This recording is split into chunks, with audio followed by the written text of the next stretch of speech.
মহাজোটের শরিক জাসদের সভাপতি হাসানুল হক ইনুকে গ্রেফতার করা হয়েছে। বিকেলে রাজধানীর উত্তরা থেকে তাকে গ্রেফতার করা হয়। ইনুর বিরুদ্ধে অনেকগুলো মামলা, তার মধ্যে কোন মামলায় তাকে গ্রেফতার দেখানো হলো এসবের বিস্তারিত জানাচ্ছেন সহকর্মী আখলাকুস সাফা।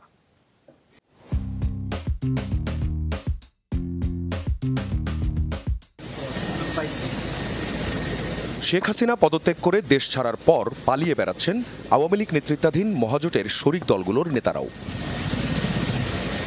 হাসানুল হক ইনু আওয়ামী লীগ নেতৃত্বাধীন মহাজোটের শরিক জাসদের সভাপতি। তিনি এতদিন পালিয়েছিলেন রাজধানীর উত্তরার একটি বাসায়। সোমবার তাকে গ্রেফতার করা হলো কোন মামলায়?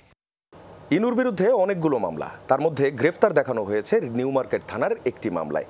ওই একই মামলায় এরই মধ্যে রিমান্ডে ওয়ার্কার্স পার্টির রাশেদ খান মেনন।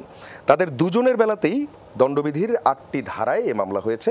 তার মধ্যে আছে ৩০২, ৩০৭, যেগুলো সরাসরি মৃত্যুদণ্ডের ধারা।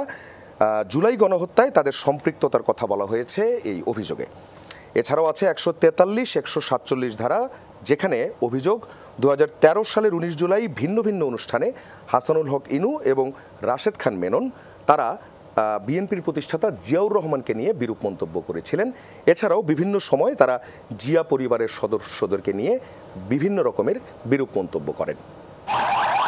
জামিনযোগ্য অযোগ্য ধারা মিলিয়েই নিউ মার্কেট থানার ওই মামলা, যে মামলায় এরই মধ্যে রিমান্ডে রাশেদ খান মেনন।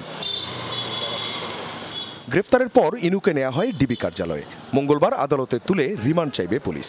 জামিন চাইলেও ৩০২ ধারার মামলায় তা পাওয়া কঠিন। দ্বাদশ জাতীয় সংসদ নির্বাচনে জোটের পক্ষ থেকে কুষ্টিয়া ২ আসনের নির্বাচনে দাঁড়িয়েও হেরে যান ইনু। এর আগে ২০১৪ থেকে ১৯ মেয়াদে আওয়ামী লীগ সরকারের তথ্যমন্ত্রী ছিলেন তিনি। আখলাকুস সাফা, যমুনা নিউজ, ঢাকা।